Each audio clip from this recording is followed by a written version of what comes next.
అందరికీ నమస్కారం. అమృత కలశానికి స్వాగతం. అమృత కలశం ఈ చిన్న కథలు, అనుభవాలు, అనుబంధాలు, ఆప్యాయతల అల్లికలు. ఈనాడు మనం వినబోయే కథ నానమ్మ మనవడు. ప్రతి ఇంట్లో నానమ్మ మనవళ్ళది ఒక ప్రత్యేక అనుబంధం. మరి ఈ నానమ్మ మనవడి కథ ఏమిటో విందామా మరి? వైజయంతికి ఒక కొడుకు, ఇద్దరు కూతుళ్ళు. కూతుళ్ళిద్దరూ విదేశాల్లో స్థిరపడిపోయారు. ఇక్కడే ఉన్న కొడుకుకు ఒక అమ్మాయి, ఒక అబ్బాయి. ఒక్కగానొక్క మనవడు వైజయంతికి. వాడే అభిరామ్. అందరిలో మొదట పుట్టినవాడు మరియు వంశోద్ధారకుడును.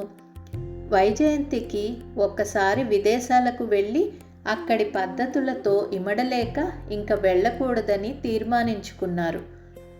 మొదటి నుంచి కొడుకు దగ్గరే ఉండడంతో వైజయంతికి అభిరామ్తో చాలా చనువు. అభిరామ్ అమ్మ కూడా ఉద్యోగి కావడంతో వాడు తన చేతిలోనే ఎక్కువగా పెరగడంతో వాడంటే విపరీతమైన ప్రేమ, అభిమానం. ఎంతైనా కొడుకు మీద ప్రేమ కంటే మనవడి మీద ప్రేమ రెట్టింపు అవుతుంది. వైజయంతికి తన సగం రోజు వాడి ఆలనా పాలనాతోనే గడిచిపోయేది. చిన్నప్పుడు వాడు చేసే ప్రతి పని ముద్దే. కానీ పెరుగుతున్న కొద్దీ వ్యవహారం తనకి రుచించట్లేదు. 2 తరాల ఆంతర్యం మరి. అభి 5 ఏళ్ల వయసున్నప్పుడు ఒకసారి, "ఒరే అభి, అలా పరిగెత్తుతూ ఉంటే భూమాతకు కోపం వస్తుంది నాన్న" అని వైజయంతి చెప్తే, "నాన్నమ్మ, కాళ్ళు ఉన్నవి పరిగెత్తడానికే" అని అభి ముద్దు ముద్దుగా పలుకుతూ ఉంటే మురిసిపోయేది. అన్ని పనులకు వైజయంతి సెక్యూరిటీని పిలిచి పురమాయించేది. ఒకసారి వైజయంతి కాళ్ళు నొప్పిగా ఉన్నాయి అంటే, "సెక్యూరిటీ వస్తాడు, రిపేర్ చేస్తాడు" అని అభి అనడంతో ఆ మాటలకు, అమాయకత్వానికి ముచ్చట పడింది. ఎప్పుడూ నాన్నమ్మే లోకంగా తిరిగే అభి క్లాసులు పెరిగే కొద్దీ కొత్త లోకం వైపు మొగ్గు చూపడం మొదలుపెట్టాడు. అభికి ఎందుకో చిన్నప్పటి నుంచి సైకాలజీ అంటే చాలా మక్కువ. వాడు 9వ తరగతిలో ఉన్నప్పుడే సైకాలజిస్ట్ అవ్వాలని గట్టిగా నిర్ణయించుకున్నాడు. అది ఎందుకో వైజయంతికి అంతగా ఇష్టం లేదు. అనుకున్నట్టే అభిరామ్కి సైకాలజీలో మంచి కాలేజీలో సీటు వచ్చింది. కొత్త విషయాలు సైకాలజీలో తెలుసుకునే కొద్దీ అందరు మనుషులను గమనించసాగాడు. అభి నేర్చుకున్న ఒక్కొక్క పాఠం తాను కలిసిన మనుషులతో పోల్చుకుని గుర్తుపెట్టుకోసాగాడు. వైజయంతికి ఎందుకో కొత్త తరం మీద సదభిప్రాయమే లేదు. వైజయంతికే కాదు, చాలామంది పెద్దవాళ్లకు ఈ తరం పిల్లలు, వాళ్ళ వింత పోకడల మీద ఒక చులకన భావం. ఏదో ఒక విషయం మీద నాన్నమ్మకు మనవడికి భేదాభిప్రాయాలు, వాగ్వివాదాలు జరుగుతూ ఉండేవి. ఒకరోజు అభి తన రూమ్లో ఏదో పని కోసం వచ్చినప్పుడు చూసి అదే పనిగా గొణగడం మొదలుపెట్టింది. మనుషుల ప్రవర్తన గురించి చదవడం ఏమిటో, అయినా ఏ డాక్టరో ఇంజనీరో అయితే బాగుంటుంది నలుగురికి చెప్పడానికి. దీనికి ఇంత కాలేజీ ఎందుకు? నలుగురితో మాట్లాడితే వస్తుంది నీ చదువు. అందరి ఆలోచనలు తెలుస్తాయి కదా అనింది. అభి ఇంక ఉండబెట్టలేక ఇలా వివరించాడు. మనుషుల ఆలోచనలు ఎందుకు రకరకాలుగా ఉంటాయో, ఎందుకు కొందరు వింతగా ప్రవర్తిస్తారో, బాల్యంలో జరిగిన సంఘటనలు ఎలా ప్రభావితం చేస్తాయో అన్నీ తెలుసుకుని మేము వాళ్లను సరైన దిశ వైపు మళ్లించవచ్చు నానమ్మ. సైకాలజిస్టులు ఈ కాలంలో చాలామందికి ఒత్తిడి, పని భారం పెరగటం వలన కష్టాలను ఎదుర్కొని నిలబడటం మరియు ఆరోగ్యకరమైన అలవాట్లను నేర్పుతున్నారు. ఇతర మానసిక సమస్యలను కూడా గుర్తించి చికిత్స అందించడంలోనూ వీళ్ళు తోడ్పడుతున్నారు. మన ఆలోచనలు, భావాలను విశ్లేషించుకోవడానికి కూడా సైకాలజీ సహాయపడుతుంది అని తను చదివే చదువు ఎంత ముఖ్యమో వివరించాడు. రోజులు గడుస్తున్నాయి. అభి కాలేజ్ చదువు పూర్తయి ఒక ఆసుపత్రిలో చేరాడు. ఒకసారి వాళ్ళ స్నేహితులతో మనాలి టూర్ వెళ్ళడానికి తయారవుతుంటే వైజయంతి, ఒరే అభి, ట్రైన్లో డోర్ దగ్గర నిల్చోవద్దు, నీళ్లల్లోకి వెళ్ళవద్దు, ఫోన్ మాట్లాడుతూ రోడ్డు మీద నడవద్దు అని జాగ్రత్తలు చెప్పింది. అయ్యో నానమ్మ, నాకు తెలుసు నేనంటే నీకు చాలా ఇష్టమని, కానీ మరీ చిన్నపిల్లాడికి చెప్పినట్టు ఏమిటివి అన్నాడు కొంచెం విసుగుతో. నాకు నువ్వు ఎప్పుడూ చిన్నపిల్లాడివేరా అని అనేసి చేసేదేమీ లేక వైజయంతి జపమాల చేతిలో పట్టుకుని పడక కుర్చీలో కూర్చుని తనదైన శైలిలో శతనామావళి మొదలుపెట్టింది. ఈ కాలం వాళ్ళు ఎప్పుడు చూసినా బయట ప్రదేశాలు తిరుగుతూ ఉంటారు. ఇంక వేరే పనేముంది? గది లోపల ఉండే అభికి వినపడేలా. అభి ఊరికే ఉంటాడా? బయట లోకం చూస్తేనే కదా రకరకాల ప్రదేశాల గురించి, మనుషుల గురించి, వాళ్ళ పద్ధతుల గురించి తెలుస్తుంది. చదువు అనేది పుస్తకాల నుంచి మాత్రమే రాదు. కొత్త ప్రదేశాలకు వెళ్ళినప్పుడు కొత్త విషయాలు తెలుసుకోవచ్చు. కొత్త మనుషులను కలిసినప్పుడు జ్ఞానం పెంపొందించుకోవచ్చు. నేను ఎక్కువగా పుస్తకాలు చదివే కొద్దీ ఇంకా కొత్త ప్రదేశాలు చూడాలని కుతూహలం కలుగుతుంది. ఇప్పుడు అన్ని చోట్లకు వెళ్ళే వెసులుబాటు ఉంది. ఓపిక, డబ్బు కూడా ఉన్నాయి. అందుకే వెళ్ళగలుగుతున్నాము. బాధ్యతలు అన్నీ మానేసి బలాదూరుగా తిరగట్లేదు కదా. ఇంత కష్టపడి సంపాదించింది మనం కూడా అనుభవించాలి కదా. అన్నీ వచ్చే తరాలకు పెట్టాలా ఏంటి? వైజయంతికి చిర్రెత్తుకొచ్చి, ఈ తరం వాళ్లతో నేను మాట్లాడలేనురా. మీకు అన్నీ ఎక్కువగానే ఉన్నాయి, అందుకే మీకు దేని విలువ తెలియట్లేదు. ఇంకా అభి ఊరుకుంటాడా? నానమ్మ, అన్నిటికీ ఈ తరం వాళ్ళనంటే నేను ఒప్పుకోను. మీ తరంలో అలా జరిగిందని ఇప్పుడు కూడా అలానే జరగాలంటే ఎలా? అన్ని రంగాల్లో అభివృద్ధి చెందుతున్నాము. కాలం మారింది. ఎన్నో కొత్త ఆవిష్కరణలు జరిగాయి. అభివృద్ధి పేరుతో మీరు ఎటో వెళ్ళిపోతున్నారు అంది వైజయంతి. ఈ తరంలో పుట్టడం మా తప్పు కాదు. ఈ తరానికి తగ్గట్టు మేము ఉన్నాము. నిజమే, అరాచకాలు ఎక్కువైపోయాయి. పదవీ వ్యామోహం, మోసాలు రాజుల కాలం నుంచి వినిపిస్తున్నాయి. కానీ అవేవి బయటకు ఎక్కువగా తెలియలేదు. ఇప్పుడు ఉన్న మీడియా ప్రతీదీ పూసగుచ్చి వివరించడం వల్ల ఈ తరమంతా ఇలానే ఉన్నారు అనడం ఏమీ బాగోలేదు. అప్పటి కాలంలో ఒకరికి వర్తమానం పంపాలంటే కూడా రోజుల తరబడి అయ్యేది. ఇంకా ఏదైనా కొత్త ప్రదేశం చూడాలంటే చాలా రోజులు పట్టేది. కానీ ఇప్పుడు అలా కాదు. అన్ని క్షణాల్లో జరిగిపోతున్నాయి. అన్ని రంగాల్లో చాలా మార్పులు వచ్చాయి. అందరికీ విషయాలు తెలుసుకునే చాలా మార్గాలు వచ్చాయి. ప్రతి తరంలోనూ మంచి చెడు రెండూ ఉన్నాయి. మనం ఎంచుకునే మార్గంలోనే ఉంది అంతా.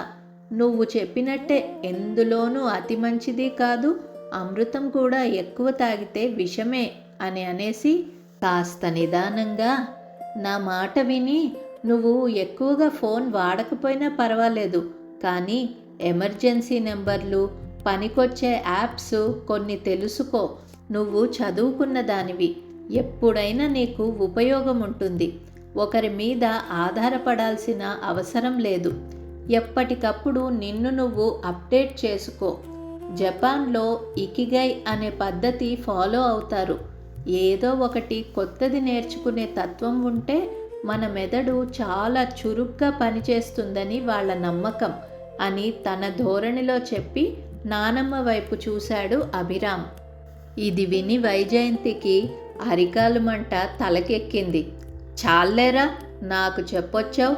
తాతకి దగ్గులు నేర్పుతున్నారు. మీరు ఇప్పుడు అన్ని కొత్త కొత్త పేర్లు పెడుతున్నారు. కానీ నేను ఎప్పటి నుంచో ఏదో ఒకటి నేర్చుకుంటూనే ఉన్నా. ఈ ఫోను, కంప్యూటరు పెద్దగా నాకు ఇష్టం లేని పరికరాలు. ఎన్నో ఏళ్ల నుంచి చేస్తున్న ఏకాదశి ఉపవాసం ఎంత మంచిదో ఈ మధ్యనే ఎవరో శాస్త్రవేత్త చెప్పాడట. పొద్దున్నే లేవడం మా అలవాటు, కానీ దాన్ని కూడా ఆయన ఎవరో రాస్తే మీరు ఆ పుస్తకం చదివి దాన్ని ఆచరించడం నాకు నవ్వు తెప్పిస్తోంది. పాత పద్ధతులకు కొత్త రంగులు పులిపినట్టుంది. నేనేదైనా చెప్తే నువ్వు పాత చింతకాయ పచ్చడి అని తీసి పారేస్తావు. మీరు ఆచరించేవన్నీ మా పాత పద్ధతులే, కానీ కొత్తగా వెలవడుతున్నాయి. కరోనా అప్పుడు చూడలేదా ఏంటి? అందరూ షేక్ హ్యాండ్ బదులు నమస్కారం చేయడం, కాళ్ళు చేతులు కడుక్కోవడం. అయినా నీకు నేను చెప్పక మానను. జాగ్రత్తరా అభి అని కొంచెం తగ్గు స్వరంతో వైజయంతి అంది. అభి కూడా ఇంక టూరుకు వెళ్లే ముందు కొన్ని పనులుండడంతో నానమ్మతో సంభాషణ పొడిగించలేదు. అనుకున్నట్లే వాళ్ళ స్నేహితులతో మనాలి వెళ్ళి క్షేమంగా తిరిగి వచ్చాడు అభి. 2 రోజుల తర్వాత వైజయంతి అభితో, ఒరేయ్, నీకు మంచి ఉద్యోగం వస్తే నీవు తిరువణ్ణామలై గిరి ప్రదక్షిణ చేస్తావని మొక్కుకున్నా. మొన్ననే చెబుదామని అనుకున్నా, కానీ నువ్వు టూర్ వెళ్ళే ఉత్సుకతలో ఉన్నావు. సరేలే, వచ్చిన తర్వాత నీకు చెప్పడం సబబని ఆగాను. నానమ్మ, ఎందుకు ఇలాంటి మొక్కులు మొక్కుకుని నన్ను ఇబ్బంది పెడతావు?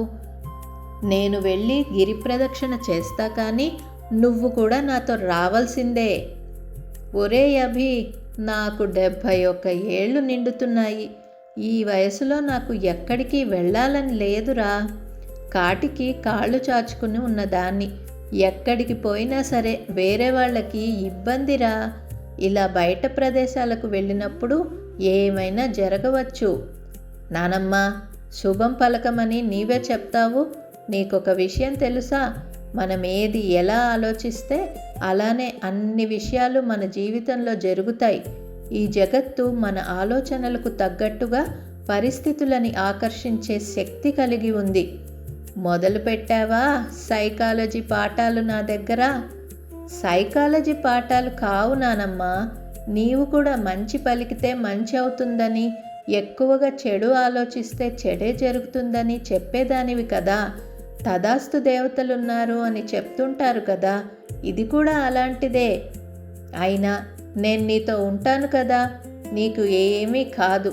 నీ మందులన్నీ నాకు తెలుసు, ఏది ఎప్పుడు ఎలా ఇవ్వాలో. కాబట్టి ధైర్యంగా నాతో రా. అయ్యో రామా, ఈ మందుల పేరు ఎత్తవద్దు. ఆ వేసుకుంటే నాకు ఇంకా నీరసం వస్తుందిరా. నానమ్మ, నీకు తెలుసా, దీన్నే ప్లాసిబో ఎఫెక్ట్ అంటారు.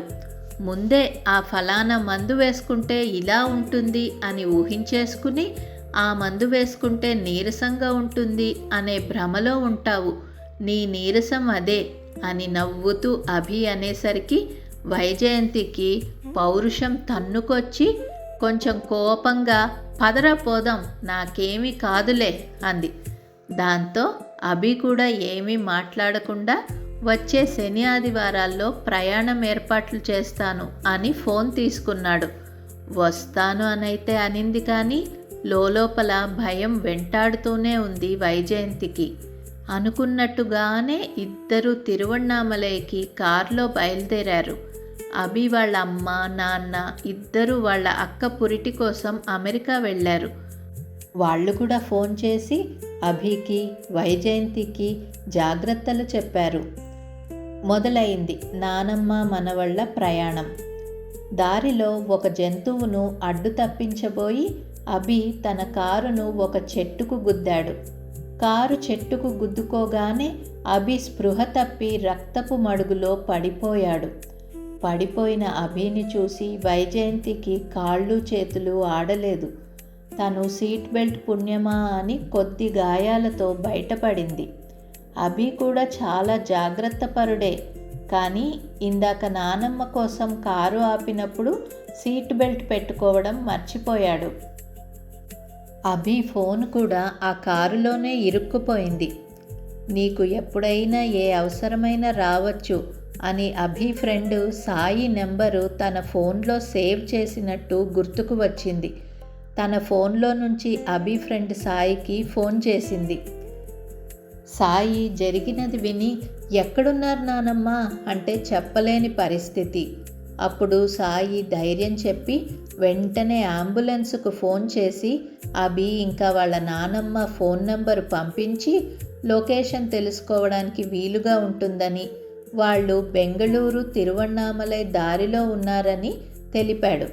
అంతేకాదు ఆ దారిలో తెలిసిన ఫ్రెండ్స్కి ఫోన్ చేసి ఘటనా స్థలానికి వెళ్ళమని, పైగా తాను వచ్చే వరకు వైజయంతిని జాగ్రత్తగా చూసుకోమని చెప్పాడు. వైజయంతి చూస్తూ ఉండగానే అంబులెన్స్ రావడం, అభికి సకాలంలో వైద్యం అందటం, గండం గడవటం జరిగిపోయింది. అభి ఇంకా సాయి ఫ్రెండ్స్ అంబులెన్స్ చేరే సమయానికి హాస్పిటల్కు చేరుకున్నారు. సాయి కూడా సాయంత్రానికల్లా ఆసుపత్రి చేరుకుని తన స్నేహితులతో పాటు వైజయంతికి అండగా నిలిచాడు. వైజయంతి గమనించింది ఏమిటంటే యువత చాలామంది రక్తదానం చేయటం కోసం రావడం. అదే మాట సాయితో అంటే తను రక్తం కావాలి అని వర్తమానం పంపిస్తే క్షణాల్లో చాలామందికి ఫోన్ ద్వారా చేరి దగ్గరున్న వాళ్ళు ఇలా ఇవ్వడానికి వచ్చారని, అభి గురించి మీ గురించి నేను మా స్నేహితులకు మెసేజ్ పెట్టానని, అందుకే చాలామంది వెంటనే వచ్చారని చెప్పాడు. వైజయంతికి కళ్ళు చెమ్మగిల్లాయి. ఎన్నోసార్లు సాయి ధోరణి, ఈ తరం యువత పద్ధతులు నచ్చలేదని అభి దగ్గర వాపోయేది. కానీ ఇప్పుడు వాళ్ల వల్లనే తన మనవడు ప్రాణాలతో బయటపడ్డాడు. నిజమే, అభి చెప్పినట్టు ఈ తరంలో పుట్టినందుకు అందరినీ అలా ఆడిపోసుకోవడం మంచిది కాదు. మంచి చెడు అన్ని కాలాల్లోనూ ఉన్నాయి. అప్పుడే కళ్ళు తెరిచిన అభిని వైజయంతి హత్తుకుని ఉండబట్టలేక, నీవు చెప్పినవన్నీ సబబేరా అంది. అభి ఏమీ అర్థం కాని వాడి మళ్ళీ, దేని గురించి నానమ్మ నీవు మాట్లాడేది అని అడిగాడు.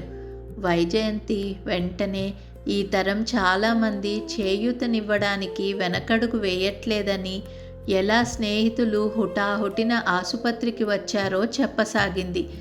అభి వెంటనే, అది సరేలే నానమ్మ, నేను చెప్పానా ఎమర్జెన్సీ నెంబర్స్ పెట్టుకోమని, అమ్మ వాళ్లను కంగారు పెట్టలేదు కదా, నీవు కూడా ఈ కొన్ని గంటలు ఎంత కంగారు పడ్డావో ఏమిటో అని నానమ్మను కొంచెం ప్రసన్నం చేయడానికి నవ్వుతూ ఇలా కొనసాగించాడు. నానమ్మ, మీ పాత పద్ధతులు మేము పాటిస్తే నిజంగా ఆరోగ్య సమస్యలు దూరం. నీతో ఇందాకే కారులో చెబుదామనుకున్నా, అంతలో ఇదంతా జరిగిపోయింది. మరే కొత్త జాడిలో ఇంకో పాత విషయము బయటపడింది. 3-4 నిమ్మకాయ పచ్చడి జలుబు దగ్గుకు నివారణ అంట.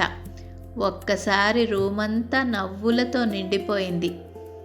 అభి వైజయంతి అనుకున్నట్లుగానే అభి స్నేహితుల సహాయంతో గిరి ప్రదక్షిణ పూర్తి చేశారు. ఆ 2 రోజులలో అభి స్నేహితులు ఎంత బాగా తనను అభిని చూసుకున్నారో అది తనకు చాలా ఆశ్చర్యానికి గురి చేసింది. ఏదో ఈ తరం వింత పోకడలు నచ్చక వాళ్ళని ఎన్నిసార్లు ఆడిపోసుకున్నానో అని గుర్తు చేసుకుని, అభి అన్నట్లు అన్ని తరాల్లో మంచి చెడు రెండూ ఉంటాయని అనుకుంటూ మెల్లగా నడుస్తూ ఆ శివుడి ధ్యానం వైపు మనసు మళ్లించింది. కథ సమాప్తం. ఈ కథలో మీకు నచ్చిన విషయాన్ని మాకు కామెంట్ రూపంలో తెలియజేయండి. అమృత కలశాన్ని ఫాలో చేసి సబ్స్క్రైబ్ చేసి మమ్మల్ని ప్రోత్సహిస్తారు కదూ. నమస్కారం.